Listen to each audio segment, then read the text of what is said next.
Bonjour à tous, bonjour à toutes, YouTube, bienvenue dans le Pixel Sport. On est là pour débriefer la 10e journée olympique. Journée sans médaille. Bon, il y en a une dans la nuit, c'est un peu particulier en surf, si j'ai bien compris, mais pas de médaille, on va dire. Sur le continent, voilà, qu'on a pu vivre, mais on a eu des émotions de dingue. Il y a eu des presque médailles, il y a eu des matchs de légende. On a pas mal de choses à débriefer. Petit setup différent, vous avez vu, je suis pas chez moi, je suis à l'extérieur, je ne suis pas à domicile, donc je m'adapte, mais j'arrive à faire quelque chose dans des conditions à peu près acceptables, j'ai l'impression. On a une lumière, on a un micro, on a un canapé, on a un t-shirt officiel Paris 2024, donc là on est bien, on est plutôt posé. On va partir avec la perf du jour. Et la perf du jour, on n'a pas trop le choix. On n'a pas trop le choix. Match de légende. Paf, alors attendez, ben non, évidemment, là je fais n'importe quoi. C'est ça qu'il fallait faire. Voilà. Match de légende, tout simplement, de la part de l'équipe de France de basket. Replaçons un petit peu le contexte. On en avait parlé à plusieurs reprises. Je ne vais pas rester dans le setup, je vais rester dans le setup où je vous montre ma face. Parce que moi, comme ça, je peux voir les commentaires, etc. Et ce qui se dit. Sinon c'est pas possible. Donc, ça sera plus simple comme ça. Salut Chiminix. Donc, petit contexte. L'équipe de France de basket. Il y a 3 ans, elle est vice-championne olympique à Tokyo, avec un bon petit tournoi, avec un match en demi-finale, avec un contre de Batum à l'ultime seconde sur Prepelic, vraiment du bout des doigts en chase down block là. Ouais, de contre de fou qui nous permet de rester à un point devant, on se qualifie en finale. Enfin, un bon match contre les États-Unis en finale. Malheureusement, on perd de 5 ou 7, quelque chose comme ça. Mais on est dans le match. Mais 3-4 minutes de la fin, on rêve encore à la médaille. Malheureusement, ça passe pas, alors qu'on avait battu les Américains au premier tour des poules. Donc, vraiment, gros niveau. Et depuis, eh ben, compliqué, un euro où on bénéficie d'un bon parcours, une Coupe du Monde l'année dernière où on est mais catastrophique, vraiment catastrophique. On prend 30 points contre le Canada, qu'on a joué hier. Vraiment, on se fait retourner par toutes les équipes. Voilà, on sort pas des poules, même les matchs de classement, tout ça, je crois qu'on finit 17 ou 18e. Enfin bref, vraiment une grosse cata. Pas de Wembanyama encore, pas de Batum, il me semble. Mais voilà, mais une équipe qui se perd un petit peu. Et là, on est dans cette situation avec l'équipe de France de basket où on est un peu sur un entre-deux en fait. C'est-à-dire qu'on sort de la période, enfin, on est sur une fin de période de Colo, Batum, même Fournier, on ne sait pas trop s'il va remplir ou quoi. Albici, voilà, des joueurs comme ça vont quitter l'équipe bleue. Thomas Hurtel n'a pas été sélectionné pour les histoires club russe, etc. Je ne sais pas si vous avez su, bref, il n'est pas sélectionnable, il ne sera plus sélectionnable. Donc on est sur une fin de cycle d'une bonne partie des cadres de l'équipe. Et on a des nouveaux joueurs qui arrivent, Wembanyama évidemment, Bilal Koulibaly, et puis même Alexandre Sarr et Riz Haché qui viennent d'être sélectionnés 1 et 2 à la draft. Voilà, sont encore trop jeunes pour arriver, mais c'est l'avenir de l'équipe de France. Ils vont être là les prochaines campagnes, ça sera avec ces joueurs-là évidemment. On va partir sur un nouveau cycle, donc on est sur une transition. Vincent Collet, une quinzaine... une quinzaine d'années de sélectionneur, euh, qui donne cette petite impression d'être en bout de cycle, d'avoir un discours, comme on dit souvent dans les sports co, qui ne marche plus, qui ne porte plus. Voilà, on sent une petite rupture entre les sélectionneurs et les joueurs. Voilà, la fin d'un message, la fin d'un cycle. Et on arrive avec ces JO à Paris qui sont l'événement le plus important, avec Wembanyama qui a écrasé. Non, alors on se calme, qui a été très bon en NBA sur sa première saison, qui a fait des choses qui n'avaient jamais été vues avant. Et on attend beaucoup de ce jeune joueur parce qu'il a été très bon en NBA et on le veut très bon, mais il n'a pas non plus encore le niveau, l'assise, l'expérience, le physique pour dominer sur la scène internationale comme ça, sur ce genre de match. Donc voilà, on est avec cette équipe où on ne sait pas trop ce que ça va être capable de faire. Une sélection et des choix de joueurs qui posent question parce qu'il y a certains, voilà, ça manque de création, on ne sait pas trop quoi en penser. On a une préparation, on gagne contre les Turcs qui sont pas ouf, on gagne notre match contre l'Allemagne pas au complet et après on fait que des défaites. Que des défaites contre toutes les équipes qu'on affronte et puis des bonnes équipes. Donc là, on arrive avec pas trop de certitude et j'ai plus de batterie dans la caméra. Alors ça, c'est la tuile, parce que si j'ai pas la caméra, c'est un podcast. Est-ce que je trouve le moyen de... Hmm. Est-ce que je trouve le moyen Oui, je vais aller trouver le moyen de changer cette caméra, enfin de charger cette caméra. Ne bougez pas, j'arrive. Ah, non, je suis arrivé même plus vite que ça. Non, j'ai juste à tendre le bras. J'ai pris 10 kilos de câble et il y a bien, il y a bien un câble qui va permettre de faire ça. Genre, typiquement celui-là. Comment c'est là qu'il y a déjà plus de batterie là? Comment ça se fait? Ça a à peine servi. Ok, ça, genre si je le branche vite fait. Les coulisses de l'émission. Même je peux continuer à parler. Donc on a cette équipe de France qui voilà, nous convainc pas trop. On arrive contre le Brésil. Match pas ouf, mais match gagné quand même. Voilà. On démarre mal, mais on fait le taf et puis on met un peu d'écart. Là, c'est branché. Est-ce que ça va suffire? Je sais pas. On va voir. Sinon, je branchais sur un vrai chargeur. Il y a un chargeur qui est juste là. Ah, je vais faire l'effort. Je vais faire l'effort. Je vous laisse 2 secondes.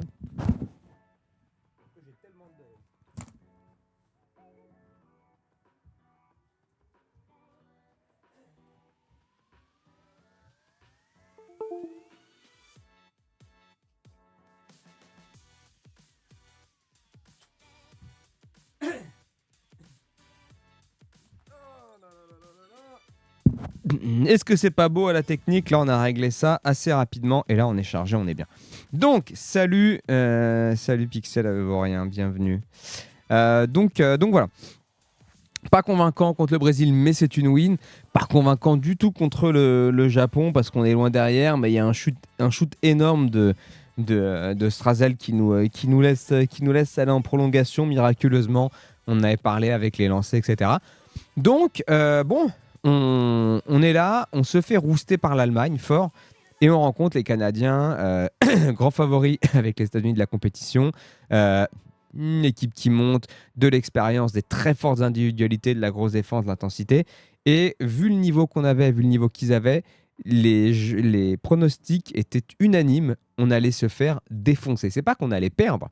Voilà, c'est qu'on allait se faire défoncer. C'est-à-dire, ça misait des moins 10, moins 15, moins 20. Les, les seules personnes qui laissaient, qui imaginaient la victoire, c'était, oui, sur un match, tout est possible, il faut rien lâcher. Voilà, on va jouer notre match, on sait pas, c'est un match à élimination directe, c'est pas les poules. Voilà les poncifs qu'on donne habituellement pour se dire qu'on y croit, parce que normal, on démarre le match et on supporte l'équipe de France et voilà, mais on était plus sur de supporterisme que sur de l'analyse froide des forces en présence. On devait se faire rouster. Et là, début de match, on rentre tout de suite dedans. Tout de suite, il y a l'intensité. En défense, on n'est pas venu là pour rigoler. On bloque bien. En attaque, des bons choix. Cordinier, comme disait Gers, là. On ne sait pas si c'est Clay Thompson ou Cordinier. Vas-y, que ça envoie des pull-ups à 3 points. Donc, c'est-à-dire qu'il dribble, il est en contre-attaque. Et puis, comme il a mis celui d'avant, il est chaud, il tire tout de suite avant même qu'on se place ou quoi. Bim, 3 points, filoche. Dans les 3-4 premières minutes de jeu, tout de suite, on leur met un énorme éclat. Ça marque en attaque, on sert bien à l'intérieur. Yabouzélé et Le Sort, ils ont été exceptionnels à l'intérieur. Rudy n'a pas joué. Alors, on a appris après coup qu'il s'était fait une blessure à la main. Il s'est coupé, donc il a des points de soudure. C'est pour ça qu'il n'a pas joué. Mais on était bien content de ne pas le voir jouer parce que l'attaque, c'était un peu plus fine. On servait à l'intérieur. On était capable d'enfoncer. En défense, ça n'a pas pour autant été moins bon. Donc ça, c'était une bonne chose. Et puis... pas de rotation un peu à la note Vincent Collet. Voilà, si l'équipe elle marche, ça tient. On réduit les rotations. C'est pas voilà, c'est comme les playoffs en NBA. À un moment, quand c'est les grands matchs, on réduit les rotations. Il y a de moins en moins de joueurs qui jouent. On laisse les meilleurs sur le terrain et on s'arrache. Et voilà, et on fait une énorme entame. On est à plus 15 assez rapidement. On les bloque bien. Ils sont un peu maladroits. Ils font pas les bons choix. Dylan Brooks croit que c'est Stephen Curry, donc ça c'est parfait. Salut Regal, salut Daniel, bienvenue les gars. Et voilà, et on se prend à rêver. On se prend à rêver parce que ça tient, premier quart, deuxième quart, et à la mi-temps, il y a encore largement plus de 10 points d'avance, je crois. Et début de troisième quart-temps, on met un gros 3 et on est à plus 19. Et alors, ce qui est fou, c'est qu'on est à plus 19, mais on s'est fait dessus pendant les 40 minutes de match, 40 effectifs. En fait, c'était 2 heures. C'était de 18h jusqu'à 20h, ça a duré. Extrêmement long. Beaucoup de lancers francs tirés pour nous. On a beaucoup provoqué les fautes à l'intérieur. On a joué là où ça faisait mal. On a joué dur. Wembanyama nous a un peu énervé à jouer un peu trop longue distance. Il faut qu'il soit à l'intérieur, qu'il prenne les ballons. Le gars, il mesure 2m23. mets-toi à l'intérieur, prends les ballons hauts, écrase les types. Il est trop soft, on le voit pour ce genre de match de compétition internationale. Il est trop soft pour la saison régulière de NBA où il y a beaucoup de matchs, où il y a de l'espace, où c'est un petit peu plus détente, on va dire. Ça va, mais il n'avait pas connu cette intensité-là encore. Alors un petit peu en Jeep Elite, parce qu'il a fait les playoffs Donc c'est la première division de basket en France, il a fait les playoffs, etc. Mais voilà, cette vraie intensité de match de très haut niveau international, il avait pas encore connu et on sent qu'il était un peu en dessous. Les rebonds, il en a pris, mais c'était compliqué à chaque fois. C'était pas hyper maîtrisé quand il attrapait les balles. Et ben, on sentait que voilà, ça devait se bagarrer un peu, etc. Il était chahuté en attaque, il n'arrivait pas à trouver ses positions. Le shoot, pas top. À l'intérieur, c'était compliqué. Il a du mal à écraser et tout. Donc voilà, un bon match défensif, mais offensivement plus compliqué. Mais bon. Comme on disait, il a que 20 ans, donc on en attend beaucoup de lui, mais la lumière n'est pas venue de lui. C'est deux autres intérieurs qui ont été énormes, vraiment au niveau des percussions, au niveau des lancers francs. Evan Fournier a fait une fin de match, mais oh là là, comme la photo que je montrais tout à l'heure là. Voilà. Le shoot de la fin, donc clairement, voilà, on tient. Il se rapproche à 4 ou 5, mais au final, ils n'ont jamais été plus proches que 4-5 points. On a toujours réussi à remettre l'écart, donc on a toujours été autour de 10 points d'écart. Mais on s'est fait dessus tout du long parce qu'on se disait que ça allait remonter, qu'ils allaient appuyer sur l'accélérateur, qu'ils allaient nous bloquer. Et oui, ils nous bloquaient en attaque, c'était stérile. On allait souvent au bout des possessions, mais il y avait toujours un shoot miraculeux, une faute provoquée pour nous faire des lancers. On a shooté une trentaine de lancers, c'est n'importe quoi. Donc voilà, comme dit Gers, c'est un match de papa. Un match vraiment dur, physique, et on a tenu. Et je pensais pas qu'on tiendrait sur ce genre de match. En fait, je pensais pas qu'ils avaient ça à l'intérieur d'eux. Comme disait à la First Team, il faut que ce soit le match d'une vie. C'est exactement ça. Il fallait faire le match d'une vie, et Isaiah Cordinier, il l'a fait. Il a mis plus de 20 points. On s'attendait pas à ce qu'il fasse ça. Des gros shoots, etc. Et le money time d'Evan Fournier. Voilà que on était à 4-5 minutes de la fin.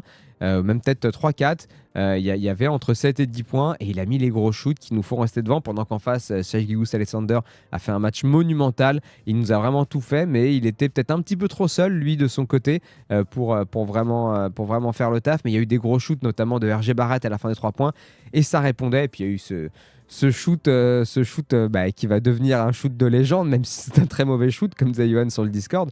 Mais le 39 lancés pour. Et voilà, il reste une quarantaine de secondes à jouer. Ça fait tourner la balle pour manger le chrono. On a mangé le chrono à 7 minutes du quatrième quart. Et là, Wemby se débarrasse de la balle dans les mains d'Evan, qui est quasiment sur la ligne médiane, qui est à l'arrêt. Il lui reste 1 seconde et demie. Il prend un shoot, il le met. Mais on a hurlé. Et puis lui, il crie, c'est chez moi, c'est la maison. Le stade, c'était la folie. Ça donnait qu'une envie, c'était de voir la demi. Malheureusement, la demi France-Allemagne, elle sera à 18h. Ce sera le match de 17h30 et moi, j'ai le match de 21h. Donc, je verrai le États-Unis-Serbie qui sera l'autre affiche. J'espère qu'il y aura un peu d'ambiance. J'espère que ça chauffera un peu, que ce sera serré. Parce que pour l'instant, les Américains mettent des roustes. Father Prime, qui est avec moi en ce moment, il a vu le match États-Unis-Brésil en direct. Bon, c'était calme. Voilà, on entend les systèmes qui sont annoncés. Au moins, ça, c'est cool. Mais voilà, malheureusement, je n'aurai pas le match. J'ai vu sur le site de revente, il y a quelques places. Sur le site officiel, il y a quelques places qui tournent aux alentours des 500 balles. C'est un peu cher quand même pour un match de basket pour lequel j'aurais une bonne ambiance en dehors du stade, et que si c'est un blowout, ça va juste me saouler. Mais je suis très déçu de ne pas avoir... J'avais le choix, quand j'ai pris les places, on avait le choix entre 18 et 21. On s'est dit, allez, on tente le 21h. Voilà, c'est comme ça. Au moins, je verrai les Américains. Et ça, c'est quand même cool de voir les Américains en vrai. C'est cool, l'équipe de France, j'aurai peut-être l'occasion de les voir. Je sais pas, peut-être une fois à Lyon sur un match de prépa. Je pourrais aller me faire ça et voir quand même les joueurs. Bon, pas à Batum, par exemple. Mais voilà. Écoutez, c'est comme ça. Le USA-Serbie est pas dégueu du tout. Oh là là, moi j'étais très fort derrière la Serbie hier pour pouvoir voir Jokic. En vrai, je suis très content de les voir. Mais l'ambiance d'un France-Allemagne de demi-finale de JO, c'est très très haut. C'est très très haut. Donc en tout cas, voilà, comme disait dans le chat, je sais plus qui, mais il y a encore Mimi Molette. Voilà, il reste encore 2 matchs d'une vie pour faire une médaille. On va... Je me coupe un bras pour voir ça servir. Ah oui, non, mais attendez, je ne revends pas ma place. Là, je suis juste entre eux. Est-ce que tu préfères ton père ou ta mère, quoi, on est là-dessus. Mais je vais pouvoir huer Embiid et ça n'a pas de prix. Et ça n'a pas de prix. Mon pote, il est arrivé dans la salle, c'était l'annonce des joueurs et tout, et il y a Embiid qui rentre, il se fait huer. Il était déjà à Villeneuve d'Ascq, il a déjà pu huer Embiid. Donc non, c'est du lourd. C'est du lourd de pouvoir huer Embiid. Tu préfères un USA-Serbie ou une rencontre abonnée ou une rencontre abonnée? Hein? J'ai pas compris. Ah, une rencontre abonnée. Ok. Ouais, non, évidemment. On va pouvoir faire, c'est l'annonce aussi, on va pouvoir se faire le match ensemble, de basket. Du coup, on va se retrouver dans un bar à déterminer autour de l'accord Hotel Arena, là, de Bercy. On va se caler dans un bar et puis venez les abonnés, on regardera le match ensemble. Et ça va être très sympa. Je mettrai un petit axe sur Discord qui va bien et voilà, du coup on pourra faire ça, donc je suis quand même heureux. Voilà. C'est bien sympa de voir un gros shoot de Cordigné à distance, mais non. C'est mieux les abonnés. Donc bon, voilà. Donc énorme match. Maintenant, tout ce qu'on veut, c'est qu'ils éclatent l'Allemagne. Ça va être très compliqué. Clairement, on s'est fait manger le dernier match. Donc ça va être dur parce qu'on ne pourra pas faire le même match physique à l'intérieur. C'est pas la même chose. Donc ça va être une guerre de tranchées. On va avoir peur pendant 40 minutes. Clairement, on va être très tendu tout du long. Sauf si on prend évidemment un énorme éclat. Mais je ne pense pas non plus à ça. Et on va transpirer jusqu'au bout. Et j'espère vraiment qu'on va gagner parce que, bon, France-États-Unis, voilà, là, laisse tomber comme c'est trop bien en finale. On ne gagnera pas, mais on aura une belle médaille d'argent. S'il faut jouer la médaille contre les Serbes en petite finale, non, merci. Là, j'en peux plus. Là, j'en peux plus. Je veux pas de ça. Mais voilà, exceptionnel match. Je les pensais pas capable de faire ça, vraiment. J'y croyais pas du tout. Je suis quelqu'un d'assez optimiste, voilà, qui dit non, mais ça va le faire. Voilà, il faut encore y croire. Mais là, c'était pas le cas. Là, j'y croyais pas du tout, en fait. J'y croyais absolument pas. Pour moi, on allait vraiment se faire défoncer. Ça faisait partie des trucs dont j'étais assez sûr. Moins sûr que s'il y a un France-États-Unis, bien sûr. Il y a un peu plus de chance qu'un France-Canada, mais cette entame et ces 10-15 points qu'on a très vite mis, ça a été notre petit matelas qui nous a permis de respirer. Et quand il faisait un push, au moins, c'était pas un push qui passait devant, c'était un push, mais ils étaient à 7 points. Et dans la tête, voilà, ça prenait les bons temps morts et on était bien.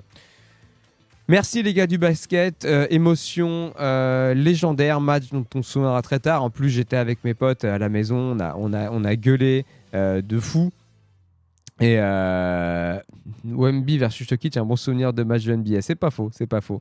Donc voilà, des souvenirs pour toute la vie de ce match, de gueuler, d'être debout tout le temps. C'était dingue. Là, on va de nouveau faire des gros souvenirs en petite finale. Et puis, j'aurai la chance de faire d'autres souvenirs, soit pour une finale ou pour une petite finale, à la maison avec les enfants, de voir un gros match comme ça. Ça sera vraiment cool. Je sais pas si j'ai eu l'occasion de débrief, mais le match de volley, on a fait avec les enfants. Ils ont vu à quel point le volley, ça pouvait être énorme aussi. Ça, c'était bien cool. Donc, j'espère vraiment que là, l'écart, ça va continuer à bien se passer pour voir un maximum de matchs à médaille avec les enfants ce week-end quand je rentre à la maison. Ok, on poursuit. Qu'est-ce qu'on a? D'habitude, on a le souvenir, le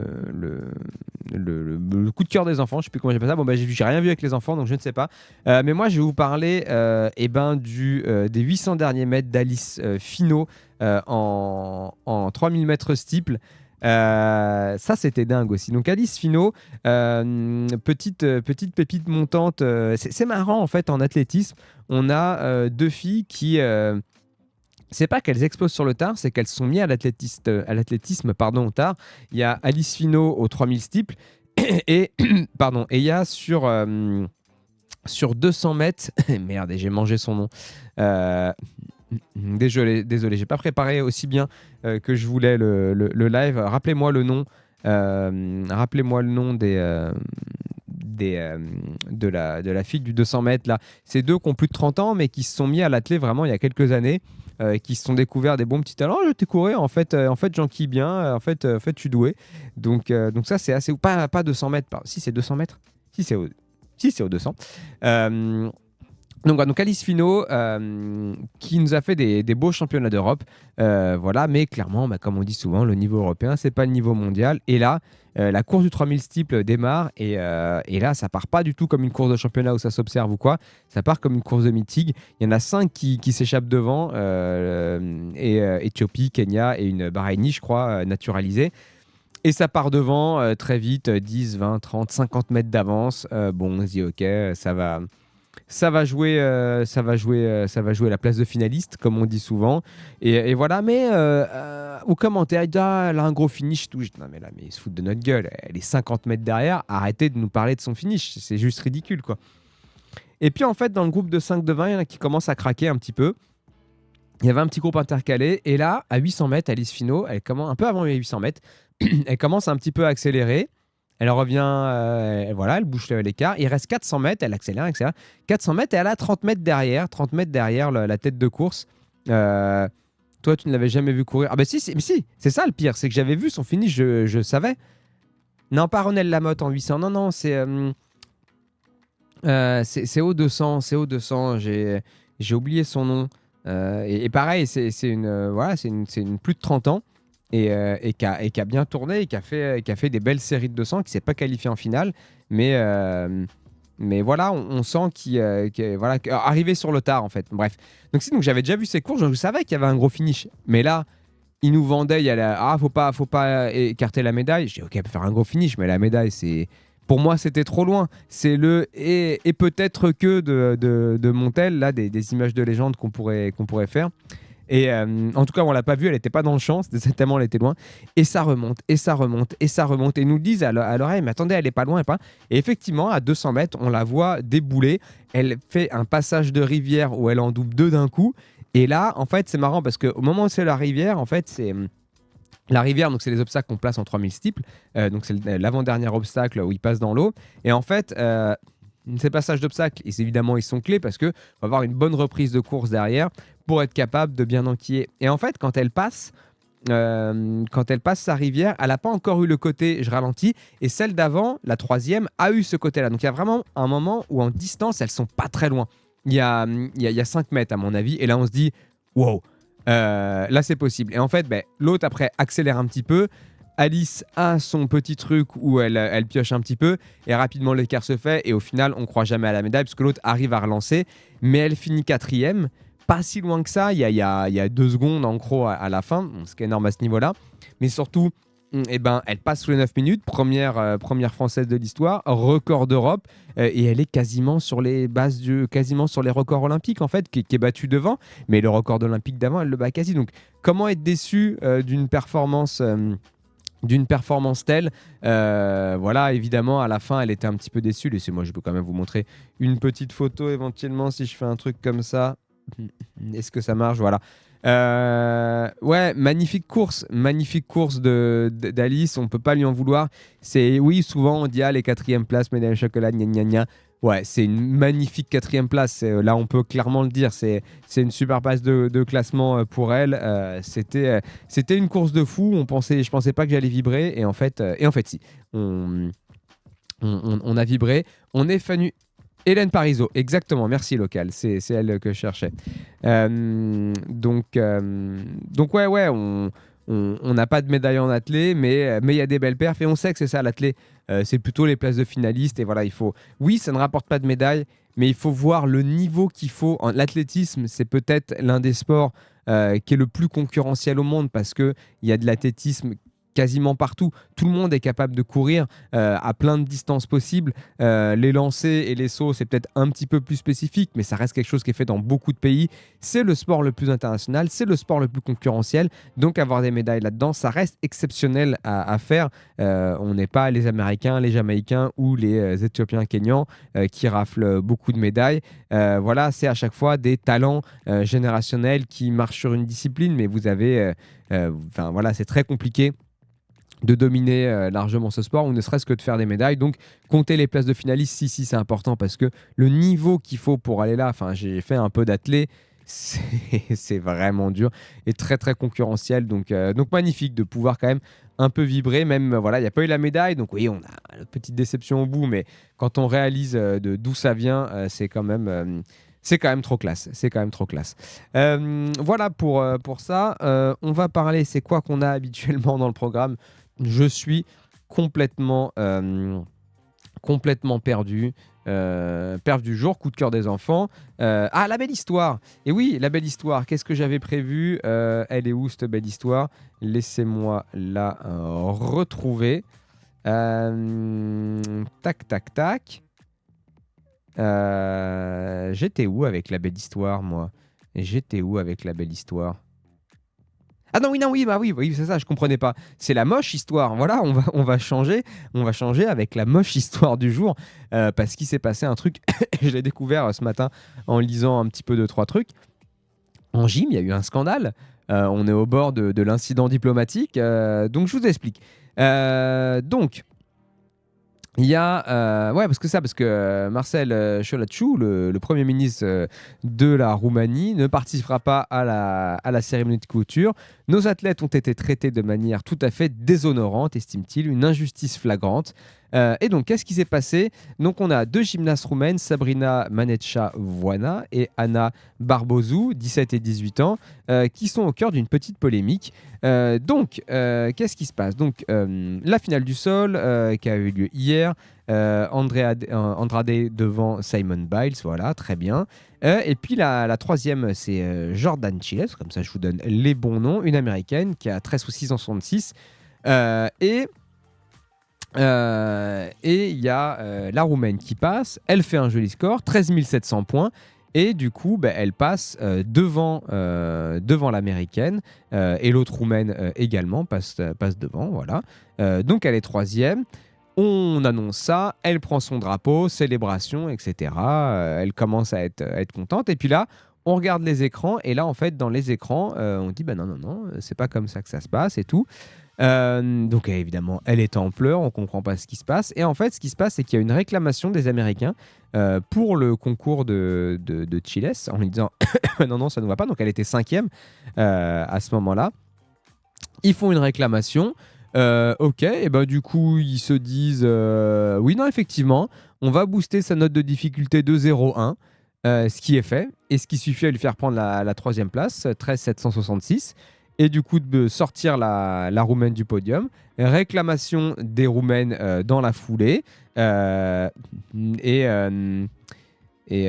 tac tac, et du coup non, réclamation que nenni. Que nenni. Ah oui, parce qu'ils avaient pas, pardon, la réclamation, c'est parce que ils disaient que elle était sortie du tapis.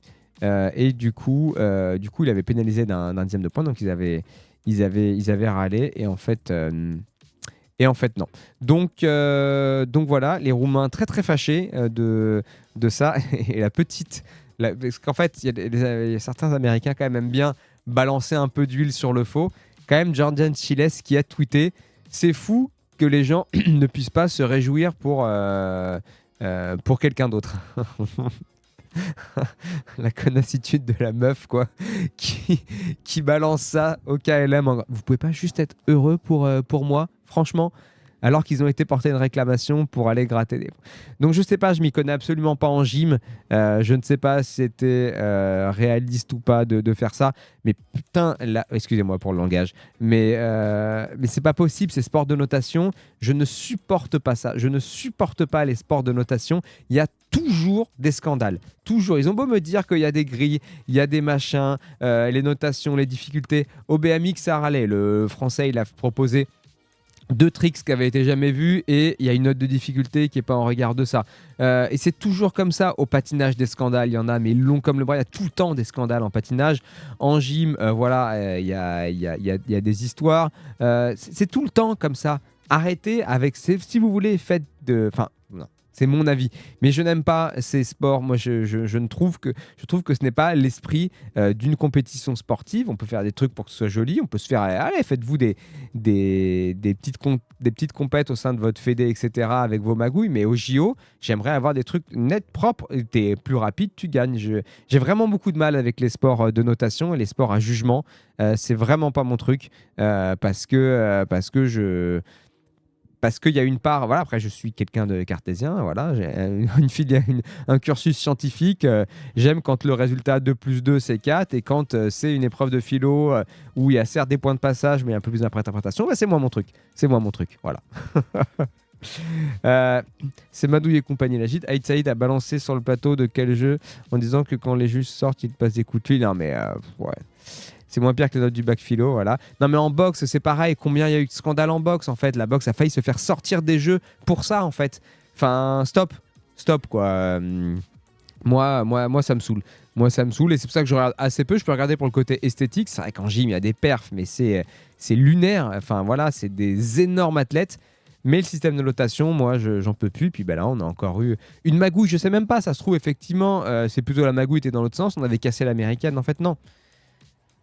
Connaissant un petit peu comment ça se passe, les JO, tout ça, machin, le poids des Américains là-dedans, ben non, j'ai du mal à croire que ce soit de ce côté-là, quoi. Mais bon, bref. Voilà, il fallait quand même en parler parce qu'on n'a pas beaucoup parlé de, pardon, de scandale, mais, mais je voulais en parler. Donc voilà pour la pas belle histoire, la pas belle histoire du jour. En rapide, qu'est-ce qui s'est passé? Il y a des choses qu'on passe sous silence qui sont quand même assez incroyables. Et moi-même, j'avais raté. Bon, après, j'avoue, j'ai passé la journée dans la bagnole et tout, donc j'ai pas suivi de fou. Mais je sais pas si vous connaissez le Cubain Miguel Lopez Núñez, mais le mec est juste invaincu depuis Pékin 2008 au JO. Et il a son 5e titre consécutif à Paris. C'est en lutte gréco-romaine de 130 kilos. Le mec, il a 42 ans. Ça fait, ça fait juste 16 ans qu'il éclate tout le monde. C'est dingue. Il y a cette magnifique gravure. Je vais vous la montrer vite fait. Cette magnifique gravure qui a été faite. Bah, le mec, s'il veut, il peut être président du comité olympique. En fait, c'est juste chez lui. Les JO, il n'y a pas à débattre. En plus, la lutte, voilà, un sport ô combien mythique des Jeux olympiques. Hein, c'est parmi les premiers sports. Comme on disait, on discutait avec mes potes, je dis, bah, c'est un peu le premier sport qu'on peut inventer. Bon les gars, j'ai fait un rond. Le jeu, c'est le dernier qui sort du rond, d'accord? On fait comme ça. Allez, c'est parti, go. Donc voilà, c'est le plus simple. Hey Amber, salut à toi. Salut, ça va? Le mec, c'est un plateau. Ah mais ouais, non mais pas un combat depuis Tokyo. Normal. Qui gagne contre Teddy Riner? C'est une bonne question. Tu vas concurrencer Samuel Eto'o bientôt? Bah, j'espère, c'est tout le mal que je me souhaite. Amber, partage ça à fond et je serai le plus heureux parce que je crois. Remarque, présenter question pour un champion, cela dit, il y a un petit fantasme de ma part de présenter un jour question pour un champion. Si j'ai fait ça, présenter question pour un champion, commenter une finale olympique, et je pense que j'ai fini le game. En tout cas, bienvenue à toi, ça fait plaisir de t'avoir dans le chat, Amber. Donc voilà pour les petites infos. Ah si, Louise Maraval en finale du 400 haies. Ça c'est cool. C'est une jeune de 23 ans, pareil, moi que j'ai découvert aux Europes d'athlétisme. Hyper plaisant dans la course, une belle course bien propre. Là, en plus, en 400 haies, c'est vraiment dur de finir. Le dernier passage de haie était magnifique, elle a une bonne fin de course. Et pourtant, elle était dans la série de McLaughlin qui est plutôt propre.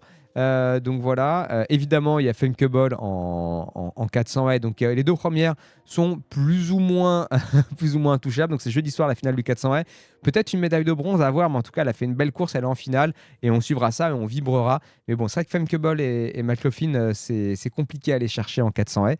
Mais voilà, pourquoi pas une 3e place, c'est un petit peu comme quand Christophe Lemaitre il fait sa 3e place sur le 200. Clairement devant c'est intouchable, mais derrière c'est très très dur et il a réussi à prendre une médaille. Donc ouais, ça serait juste ouf qu'elle arrive à accrocher une médaille. On va suivre ça de près. Et même si c'est une 5e ou 6e place, bah en fait on prend parce que vu notre niveau, comme on disait, c'est déjà beau.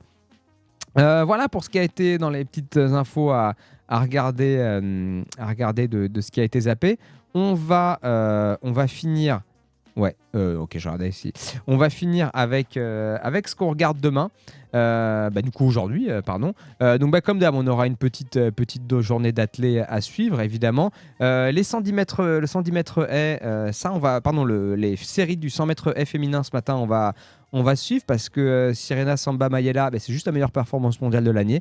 Donc, la médaille en athlée, elle viendra peut-être de là. Alors, après, c'est les haies, c'est toujours compliqué. Les demi-finales du 110 mètres haies le soir chez les mecs, pareil, ça Sergio.